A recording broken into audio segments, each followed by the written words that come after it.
Ladies and gentlemen, we are saying good afternoon.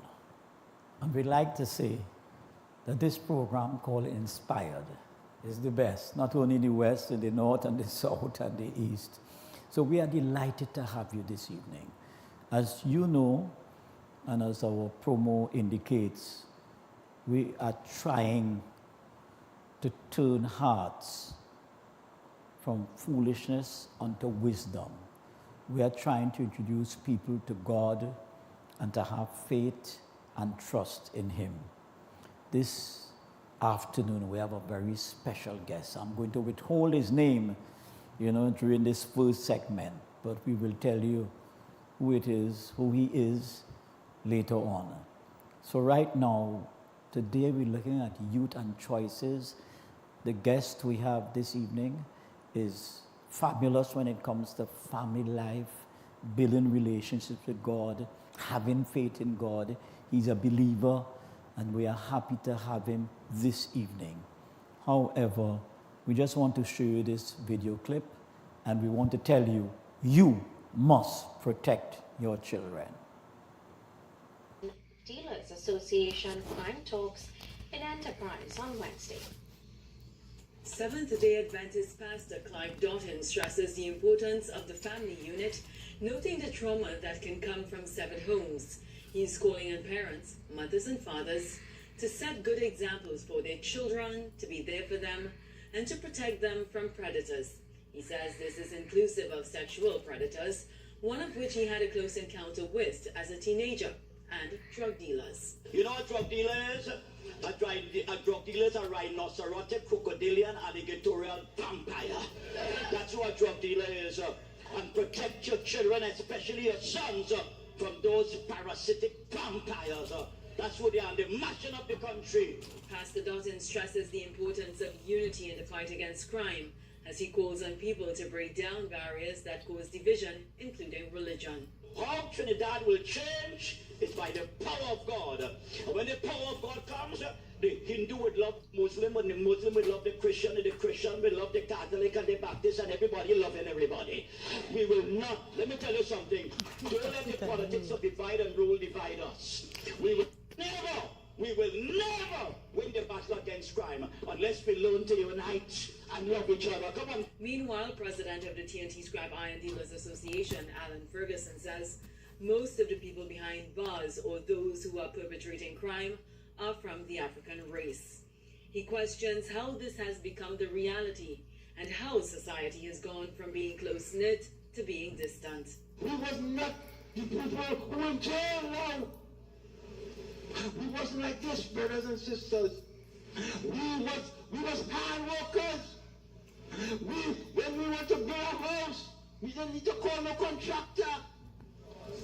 We used to help one another to build our house. We as neighbors, we used to help one another.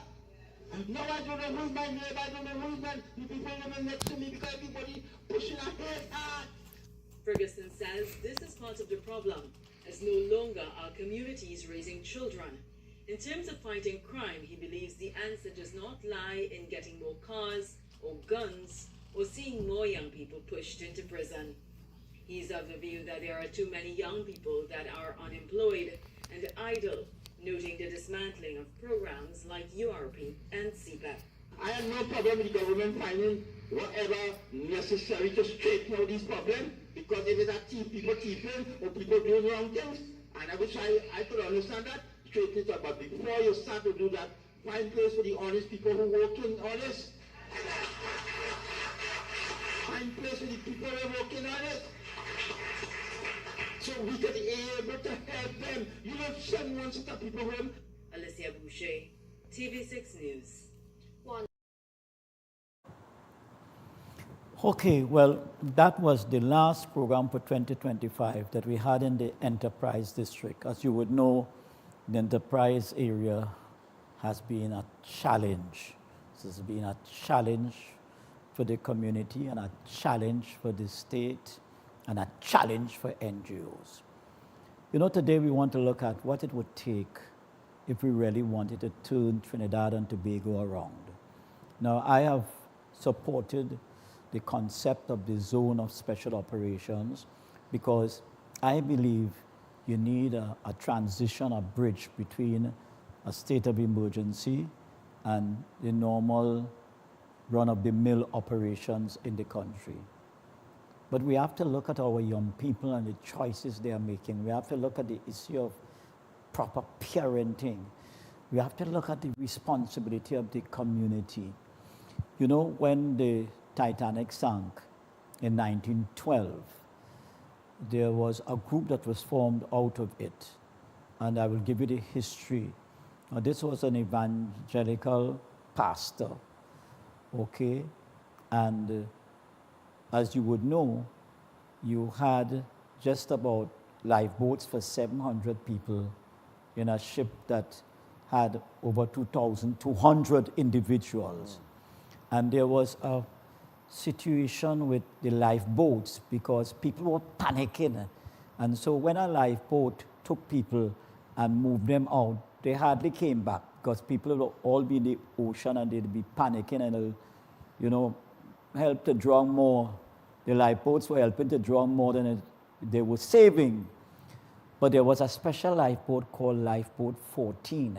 And that lifeboat kept coming back and coming back and coming back and saving more and more people.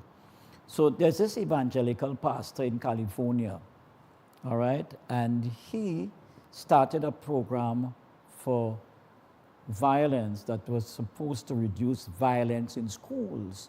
And he targeted 6 schools in a dangerous area in California called San Luis Obispo County.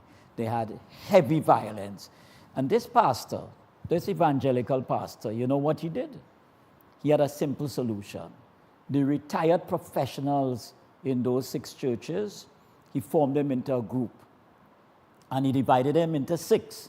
So every lunchtime, when you had the greater degree of violence, he would bring the retired parents and he would spearhead the whole operations.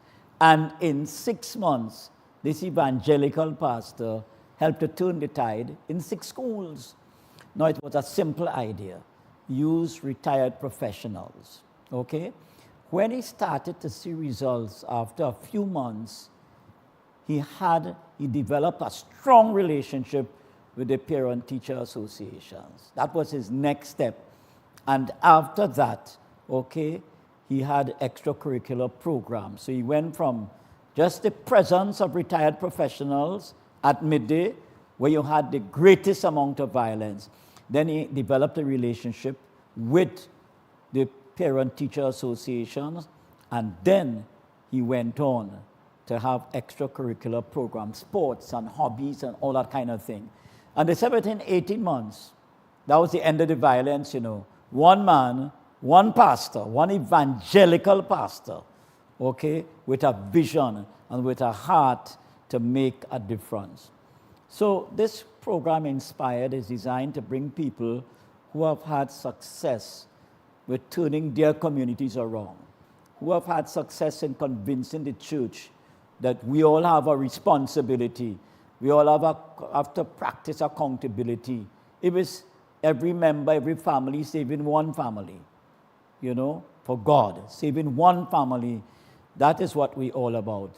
So today, and I will give you his name, and in the second segment, we will talk a lot about that, but his name is Reverend Dr. Winston Mansing, and I consider him to be a friend, a true friend, and we have a broad worldview. We believe Trinidad and Tobago is a plural society, and therefore we must encourage Muslims and Hindus and Baha'i and Christians and Baptists and 7 days and 95 days, Pentecostals, all of us coming together. So when we had the march against assassins 2 years ago, all right, he left South Trinidad and came up, all right, and participated and gave great support. And of course, we had a Catholic police officer, you know, Derek Chabody, who is now a corporal, and he participated. And we marched from Curep. People didn't think I could make it. We marched from Curep right down to Woodford Square. We ended up late, but we had a number of people from different religious persuasions coming in. And I want to tell folks, especially those of us in religion, no one church could solve the problems of the society, you know, operating in a silo. No one church, no one race, no one political instrument can do that. So we must have a heart for the society, and we must see the value in the plurality of the society. I have said before that a plural society is a great thing, you know. All right? When you recognize the value in diversity, all right? Because you have every church, every religion, will have people with different skills, different expertise, and we must love each other. And I have said it over and over, the Catholic loving the Baptist loving the Hindu loving the Muslim loving the Jehovah's Witnesses, and all of us loving each other. And that would make a tremendous difference. So, today, we are looking at seriously, all right, pulling our society together. Here you have an Adventist pastor, Pastor Dots, and you have one of the evangelical pastors, Pastor Dr. Winston Mansing. And I had intended to bring him on before, but as you say, nothing happens before its time. So we want you to cry out, call, all right, dial your neighbors, shout out at them and tell them, the great program Inspired is here, and we are about saving youth. We are about saving families. Before we close up this segment, a father came to me recently, and he said, Pastor Dots, I am now going into my second marriage. He says, second marriage. And he says, something, Pastor? My first wife, all right, is virtually selling my daughter to unscrupulous guys. I was shocked. I was stunned. Here's a father telling me his first wife is selling. And then a number of other people came and told me, Pastor, that is nothing new, That is something going on, not just with mothers, but with fathers too, selling their daughters, some doing it because they want to earn enough money to buy the cocaine and they buy the ganja and the alcohol. And then we have a serious situation with young people vaping, not just in secondary schools, but in primary schools.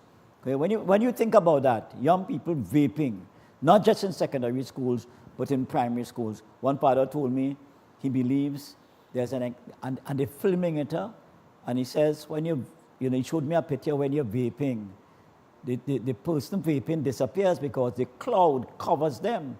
And he feels that is one issue that is creating, the kind of disaster, one of the issues in our society. So stay tuned. We're going to go into the second segment, and we have Reverend Dr. Winston Mansing, who is a family expert who loves the Lord, who loves the nation, who understands that all of us must come together to save the nation. So God bless you, and we're going to have some, promos, and after that, we get straight in the interview. So God bless you. Call your friends, call your neighbors, and tell them Inspired has begun. God bless you.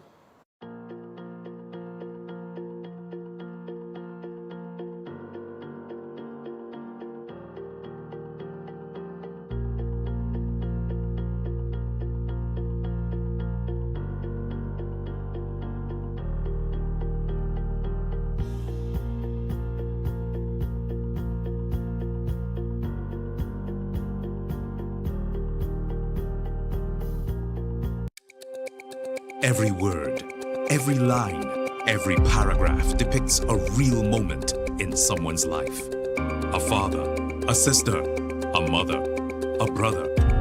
We at Newsday are dedicated to you, the people, and through independent, unwavering journalism, strive to always bring your stories to life. Because your stories are more than just words. Newsday, independent and credible. When security matters most, choose Catch Security Services Limited. We are proudly approved by the Ministry of Homeland Security. We protect your home, business, community, and much more. Our services include professional baton and armed officers, specialized K-9 units, mobile patrols, secure cash pickups, secure transport, and pepper spray applications and supply coming soon. Don't wait. Secure your assets now. Contact Catch Security today. Call 622-6601, email info@cssl-tt.com, or visit our office at 30-32 Saddle Road, Maraval. Macon Construction Company Limited. Save big whilst building stronger. We build with our Macon innovative building systems, which provides high wind speed, earthquake, sea blast and fire resistance. Is thermally and acoustically insulated. Provides improved construction timelines and cost savings. We provide construction services from design to finish and everything in between. Macon Construction Company Limited. Building green today with tomorrow's technology. Contact or visit us today. You're viewing Real TV, ultimate in programming. Thanks for choosing us.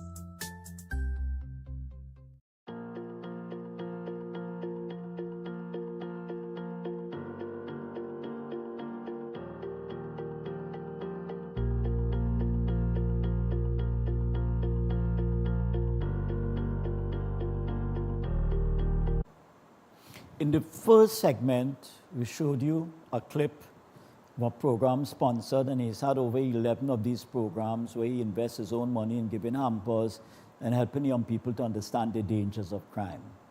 Okay, the second segment here, we begin with a panist, Joshua Regrello, who broke a big record and entered the Guinness Book of Records. So we're going to play, all right, we're going to showcase him at this time. He participated in the Christmas program sponsored by the Fathers Association, led by Rondell Fields. So let's pay attention to him.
Well, the time has come.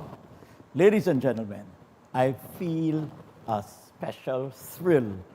It is an exhilarating experience for me to have Pastor Dr. Winston Mansing. My dear sir, welcome to the program. This is the first time you're on the program. Yes, thank you very much, Dr. Clive, my good friend. And thank you very much to Real TV for having me. It's a joy to be here. I'm very, very happy. I always enjoy the stuff that you do. And it's been an honor that we were able to work together on some of these projects over the years. It's well over about 20 years now. Yes, it's a lot. It's a good It's while. about that. It's about that time. We've been working and what has together. happened, we have cemented the relationship by getting involved in different programs. One of the things you and I have in common is that we don't see the nation just as Christian, but you're president of the Faith-Based Network. Tell us about that. Tell us about that. The Faith-Based Network of Trinidad and Tobago is an amalgamation of faith groups. And we came together not to express any specific belief, but we came together to address social issues by working together. So it was not that we were projecting any one specific doctrines or religious philosophies. We came together as a group to gather the religious community to work together to address issues of family life, the HIV and AIDS awareness issue, which we did magnificent work here in Trinidad and Tobago and the Caribbean. In fact, the Faith-Based Network, Religious Leaders of Trinidad and Tobago, we got together in 2012. We started in 2011, actually.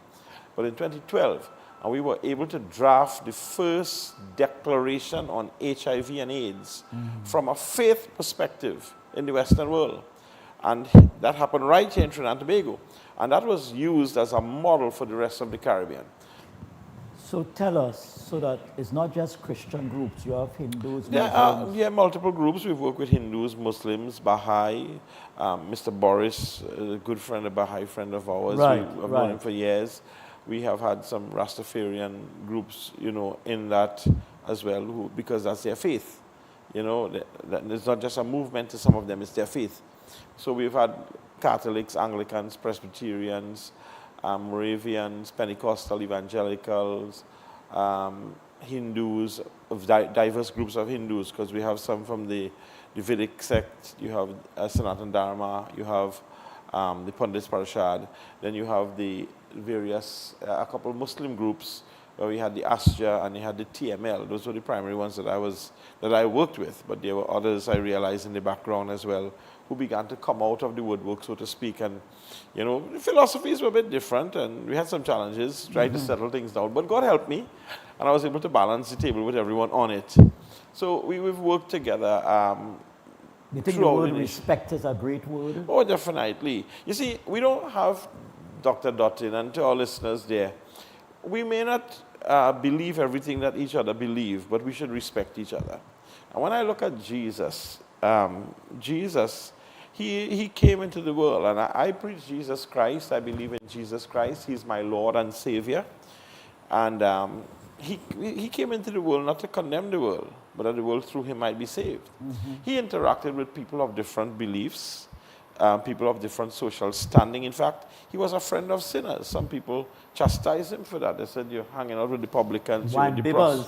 the publicans, the prostitutes, Yes, yes. and so on. And he went with Zacchaeus, who defrauded them, their money, a tax collector, and so on. And he had a meal at Zacchaeus' house, so to speak, and just put it in today's terms. Jesus didn't see religious, ethnic, social, or other backgrounds. He saw people in need of an eternal Savior, the work that he came to do, to give his life on the cross. So if Jesus could lead by example, who am I to not allow myself an opportunity to interact with others while I maintain my Christian discipleship distinctiveness? I want to dive straight into why we are here this evening. Do you think, to a certain extent, we are failing our young people? Well, it's a loaded question, Dr. Dottin, and can be viewed from different perspectives. But I would tend to agree to a certain degree that we have failed because we have not lived the model. You see, the children behave and live out what they learn. And when the values that we should espouse as parents, as grandparents, aunts, uncles, adults, when we lose those because of our own moral failure and our unwillingness to give heed, first to the conscience, God put a conscience in all of us. So whether you're of a religious persuasion or so, there's a conscience inside you that tells you something is wrong. And so people ignore and we behave a certain way. We create models that do not honor God. And therefore, we live out those things. When we live those things out, the end result is we create a poor example. So we, the adult community, over the years, has a responsibility in setting good, godly examples, moral examples. Even if someone doesn't have a relationship with God, in whatever philosophy he or she shares, you should be honorable, you should be honest, you should be respectful, you should be truthful, you should be considerate of your fellow human being, and so on. So those are things that we all share. And when those things are thrown out of the window, Chaos results. It is. So we have what we have. Now, we have contributed to it. To the situation. We have contributed big time to what we have today. Now, we have a little controversial issue here we want to deal with. We have just about 5 minutes left for this segment, but we have 2 more segments coming up. Recently, the government of the day has come across stringent. They have raised fines. They have the traffic laws have been changed, and then they have raised the ages for things like gambling, consumption of alcohol. Some people like it, some people don't like it. But do you think these are good measures? Well, I might be, you're asking me a question that doesn't deserve an answer from me. I will endorse all of it because while I understand, let me deal with the age increase for gambling and consumption of alcohol. I wouldn't endorse it for any age at all. Much more for young people. It is destructive. We see the fruits of it in how many scores of hundreds of families destroyed by alcoholism, drug addiction, other types of addiction, the gambling. In fact, in my congregation, there was a man who was a chronic gambler, and his family was about to leave him, and the Lord touched his heart. God is a miracle worker, Pastor Clive. Praise God. And praise so God. I agree. And so it doesn't matter what age, I can't support those things. The ticket fines and so on the other hand, while I do endorse that we must honor the law of the land, and I appreciate that we were given a little time. For some, they might need a little bit more because of circumstances, but I have no complaints. It is my responsibility to know that my license is expired or expiring. It is my responsibility because I know of persons who have lost family members to death by drivers, one, who were drunk, secondly, drivers who were driving and had no vehicular insurance or inspections. Not that these things can compensate for the loss of a loved one, but the emotional aspect. But then you have the economic loss as well. When a father dies, that family now is put in a very great disadvantage. Could end up being homeless too. Homeless, disadvantage. They can, if the mother has to may get another husband who might take advantage of them because of the economics and stuff like that, or family members abuse. It's a big cycle, Pastor Clive. We've been dealing with this for years. So there must be some kind of compensation. In fact, I am a little more dread than what that. I would say that the person who would be locked away, if that they would have to be imprisoned, should be made to work and take care of the family of the one who lost. You have a brother right here with that, because I believe so myself. In terms of the world generally, have we made a mistake by accepting stuff like ganja smoking and vaping?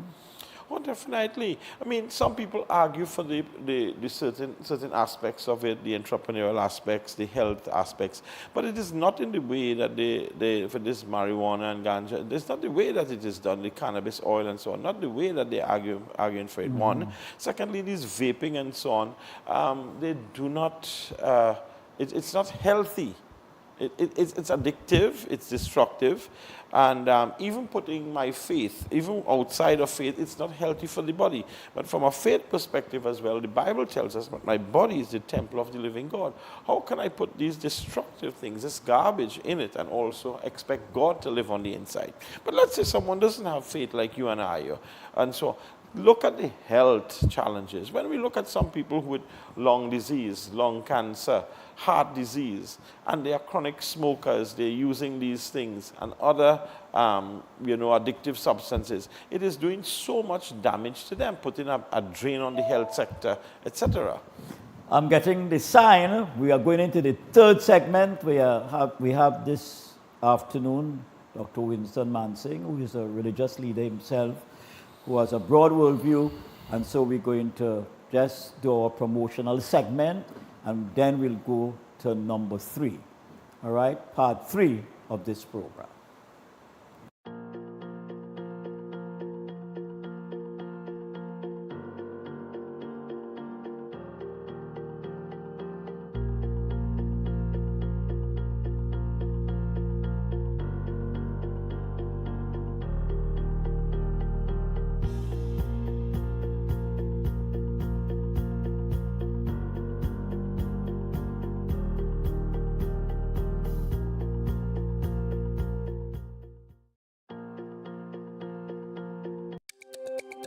Every word, Every line, every paragraph depicts a real moment in someone's life. A father, a sister, a mother, a brother. We at Newsday are dedicated to you, the people, and through independent, unwavering journalism, strive to always bring your stories to life. Because your stories are more than just words. Newsday, independent and credible. I am Zalisa Budu Singh Rupani, inviting you to join me for the rebirth of Apne Sitare, Our Stars, a vibrant and spectacular show celebrating the incredible local talents of the sons and daughters of Trinidad and Tobago. Experience the beauty of our culture through singing, dancing, and musical performances as we keep the arts alive and shining bright. Tune in right here on Real TV every Sunday from 1 p.m. for Apne Sitare, Our Stars. See you there. Hi, I'm Joanne Ogaro, and welcome to Smart Talk. SMART is the acronym for the Single Mothers Association of Trinidad and Tobago. And I am Melissa Brown. Smart Talk exists to give single mothers and families real conversation, real data, real advocacy. And I am Shermaine Wickham Howe, President and Founder of the Single Mothers Association, highlighting all issues affecting single mothers, facts, situation, solution, empowerment. So tune in at 6 p.m. to 7:30 p.m. every Wednesday on Real TV with Smart Talk.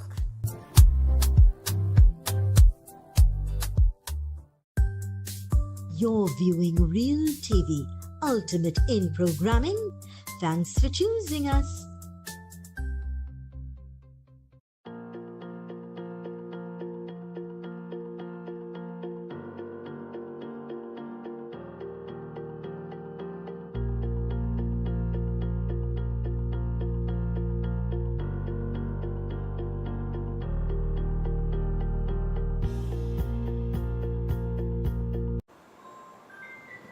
Well, I hope you see the cross-cultural dimension of Real TV.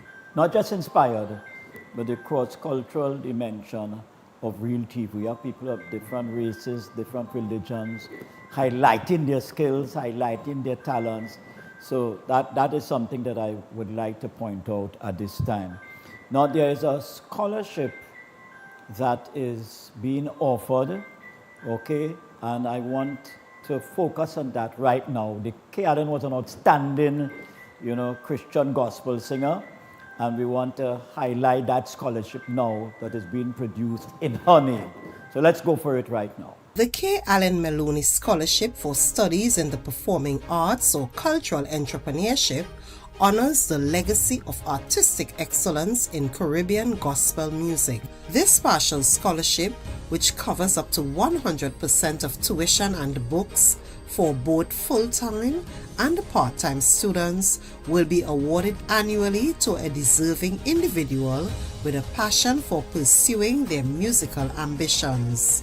The late Kay Allen Maloney was a powerhouse of the Caribbean gospel and music community, widely celebrated as a golden voice and a beacon of inspiration. Her journey to international prominence was solidified in 2007 when she was crowned the winner of Digicel Rising Stars, a victory that launched a prolific 8-year period of regional and international performances. Kay's career was marked by her versatility and captivating stage presence. She performed at iconic venues like Madison Square Garden, appeared on BET's Bobby Jones Gospel, and shared the stage with Chaka Khan at the Tobago Jazz Experience. Her talent was matched by her competitive spirit, earning her top honors at the World Championship of Performing Arts in 2006 and multiple titles as Most Outstanding Vocalist at the Trinidad and Tobago Music Festival. As a cultural ambassador, she was honored by the Tobago House of Assembly in 2007 and named a Top 20 Star of Tomorrow by the National Youth Action Committee in 2008. She served as CEO of Kappa Production Company, where she transitioned from performer to visionary, overseeing diverse creative projects. She toured extensively across the Caribbean, the United States, and the United Kingdom, bridging cultures through her music. Following her passing on July 6, 2025, this scholarship was established to preserve Kay's extraordinary legacy. It serves as a tribute to her dedication to the arts, providing financial support to aspiring Tobagonian artists who possess the same drive. Through this fund, Kay's golden voice will continue to resonate by empowering the next generation of musical leaders. Well, I want to congratulate the Tobago House of Assembly, Reverend Dr. Winston. This is an initiative, Scholarship for the Performing Arts by the Tobago House of Assembly. Very good. And I think we have to compliment them, Excellent. for taking that initiative. Of course, Kay was Tobago born. We buried her last year. Oh my. And stage 4 cancer. We had several prayer sessions, but God is the boss and He's in charge. So, but one thing about her is that she would sing everywhere, in every church, every organization had sent for her. And she didn't believe in charging anybody, and she would use her talent to the honor and glory of God and for people. So when she died, it planted a dagger in our hearts, But that's how it is. And I think Laventille Church took it exceptionally hard because she was part of the choir. That phenomenal choir in Laventille. Okay. Well, again, congratulations to the Tobago House of Assembly Ministry of Tourism. Let's come back. There are people who are worried about, not only in Trinidad, our community, our faith community had 4 suicides for the year. 4. And Pastor Lewis, who is the publishing director for our church in Trinidad, he mentioned something in a youth program we had recently, a month ago.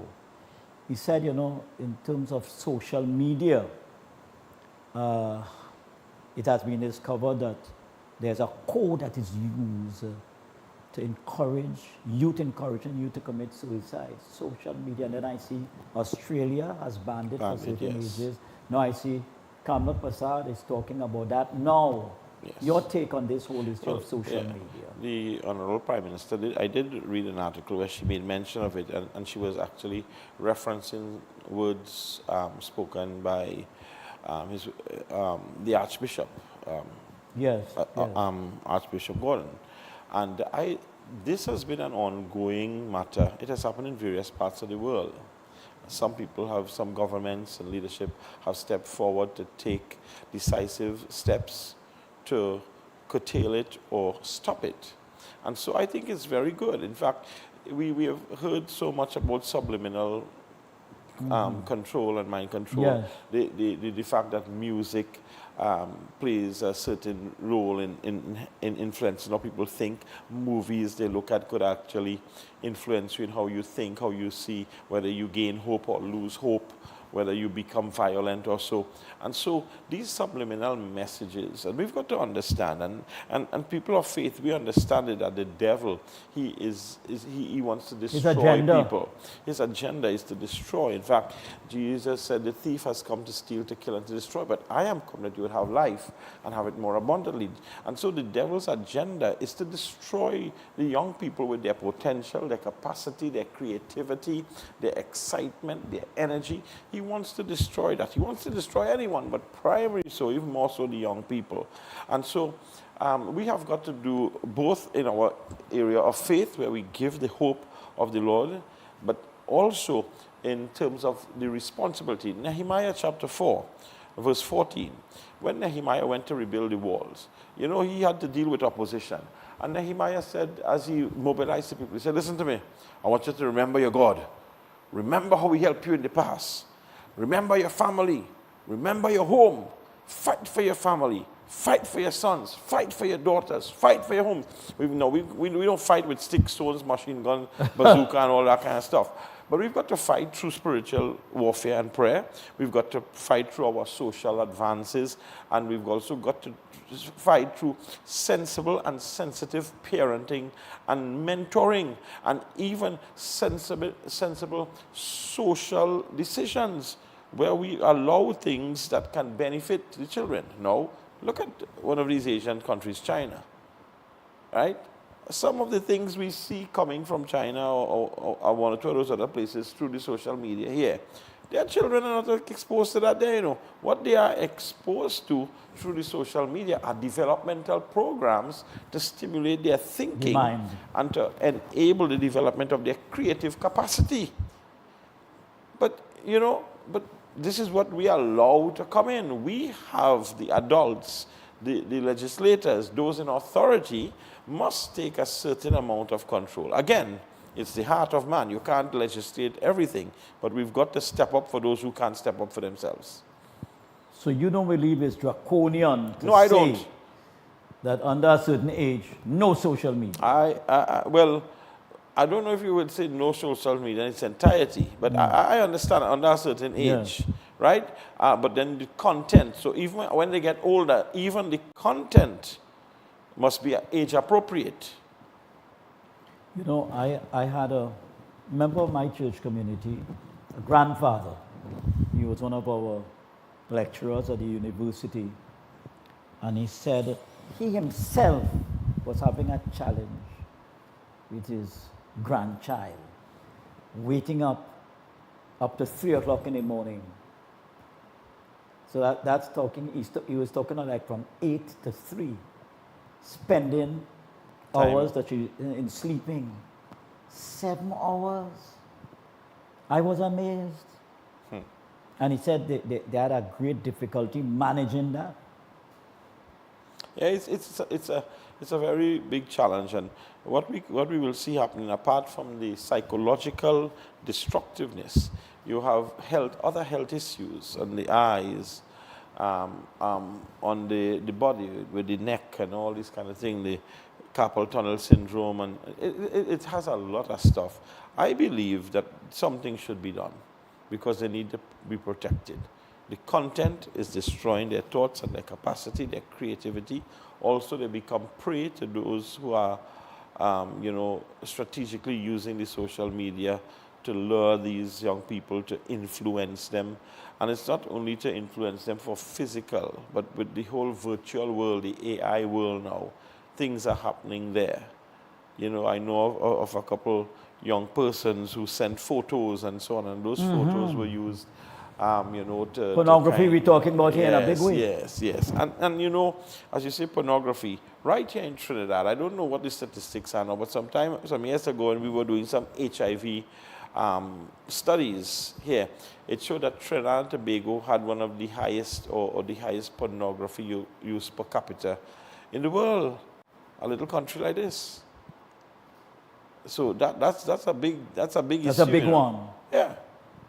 Okay. Well, we're going to come back to that and go into some other areas in our final segment. So call your friends, your neighbors, call even your enemies and tell them the program Inspired is on, and we're going into our final segment.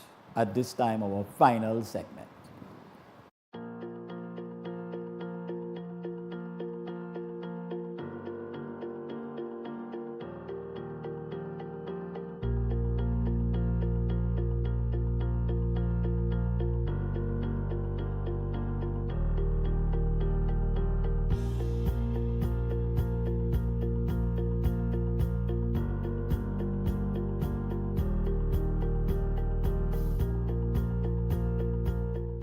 Join me, your host, Smitty, on A Man's Perspective, right here on Real TV from 6 to 7 p.m. every Monday. Keep it locked.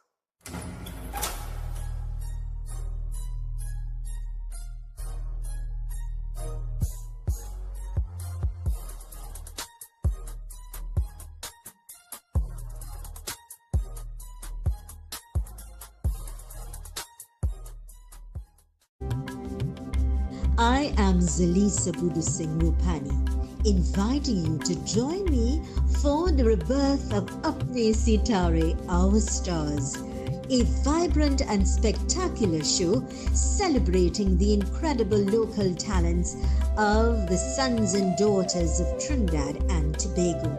Experience the beauty of our culture through singing, dancing, and musical performances as we keep the arts alive and shining bright. Tune in right here on Real TV every Sunday from 1 p.m.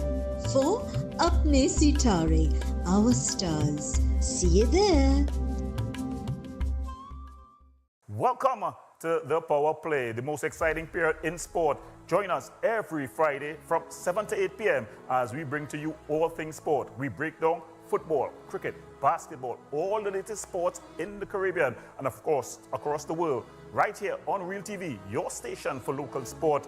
Real to the heart, local to the core.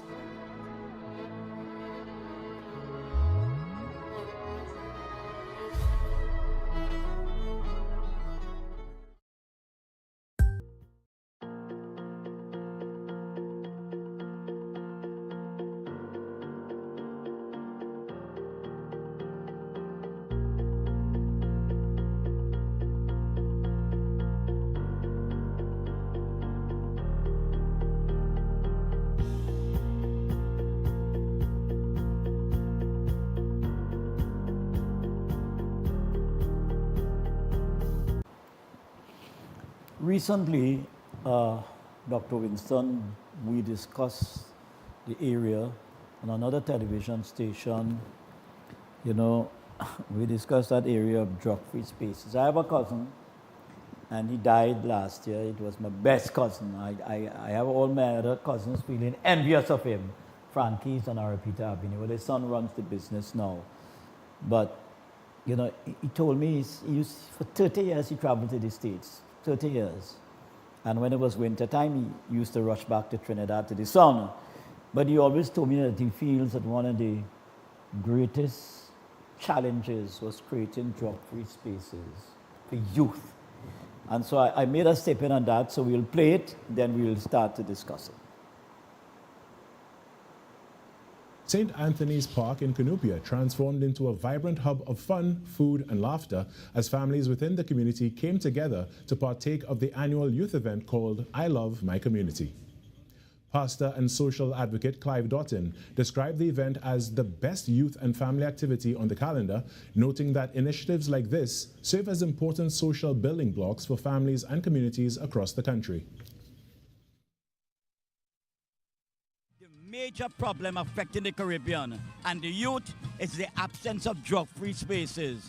Almost every activity for youth involves alcohol, ganja, you know what I mean? A kind of wildness. But he says what the powers that be must do and social groups and NGOs must do is create safe spaces for young people and their parents. That is what must happen. Joining in the fun while celebrating 15 years of giving back to the Cunupia community was the Fathers Association of Trinidad and Tobago, a prominent organization dedicated to promoting positive fatherhood and addressing issues related to paternity. President of the association, Rodel Fields, said the group's message to the nation is one rooted in love, responsibility, and active involvement in family and community life. I realize as age steps in now, we let our diversity divide us. What we could try to do is emulate these little children and show love regardless of our diversity. And that is my message for 2026.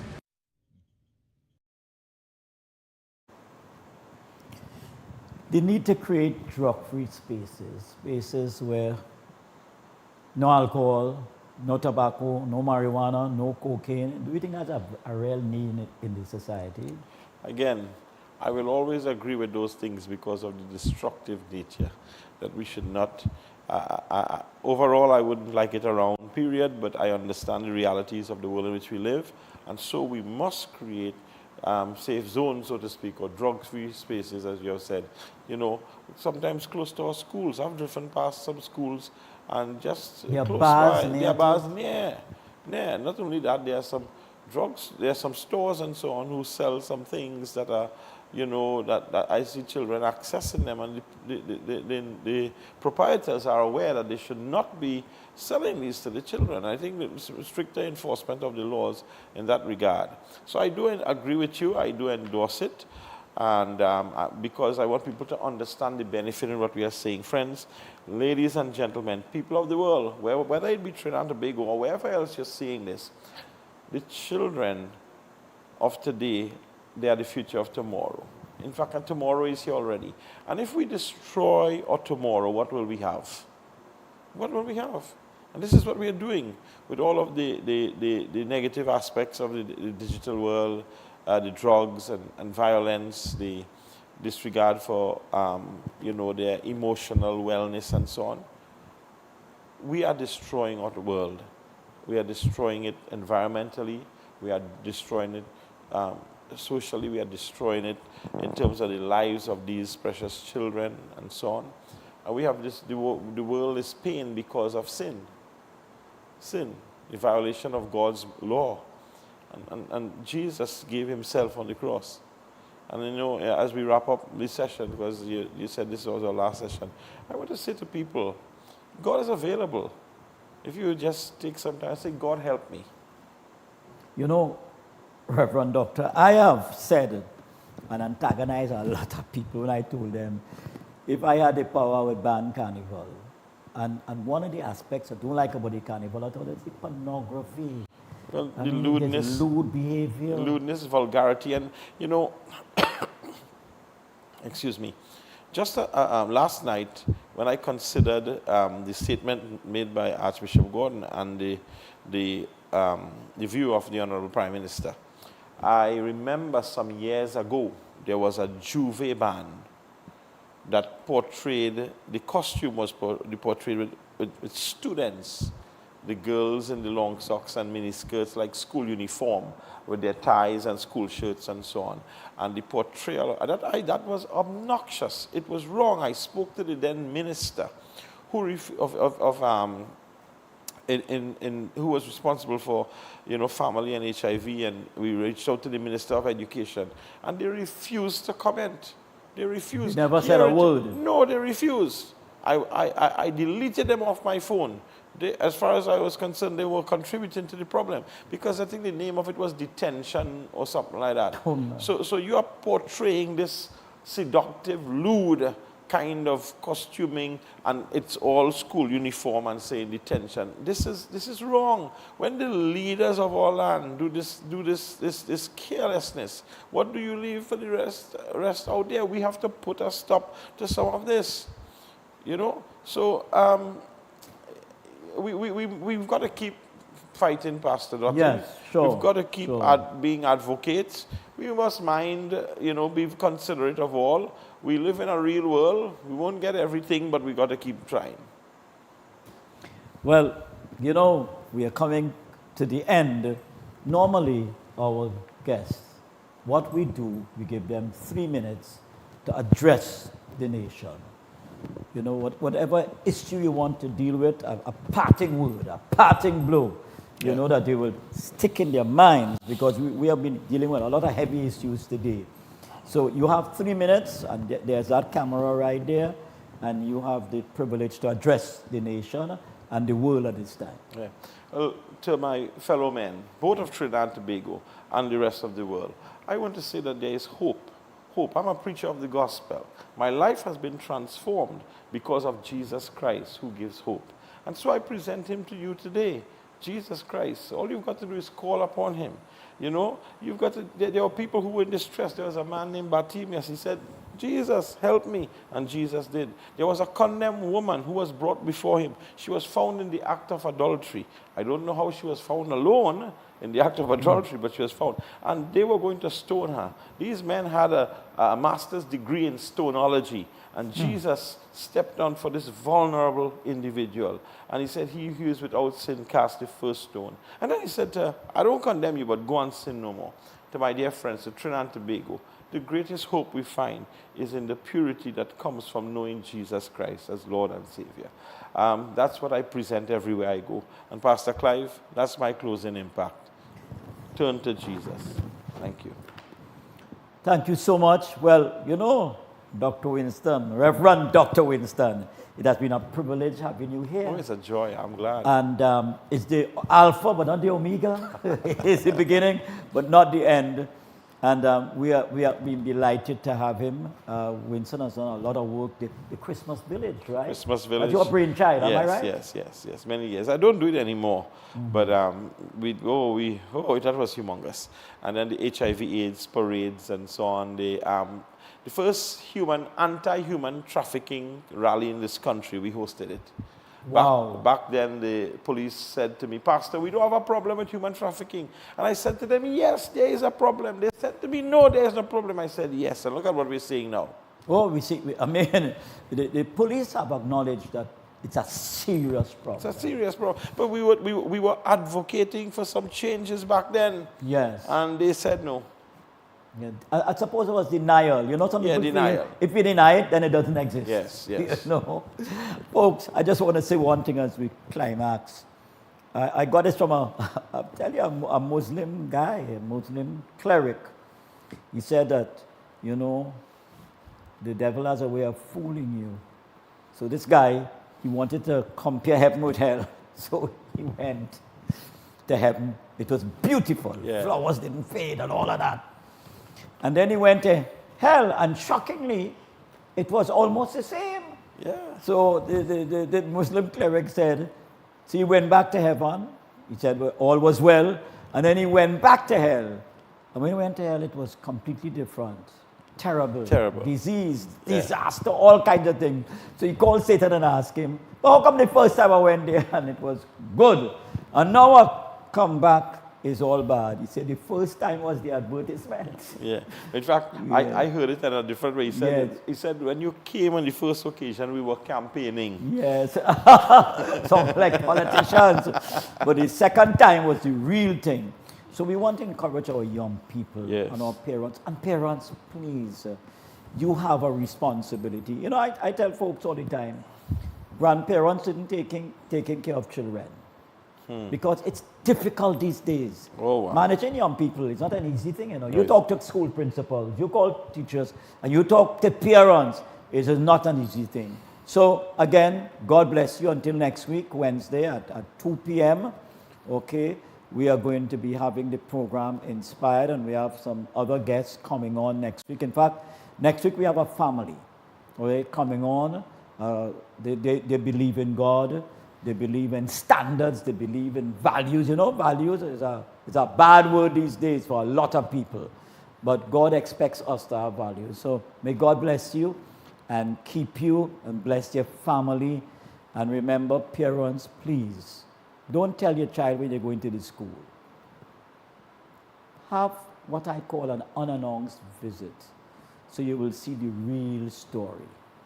All right? And if the school is finishing at 3 o'clock, your child can't be coming home at 6 o'clock without a valid excuse.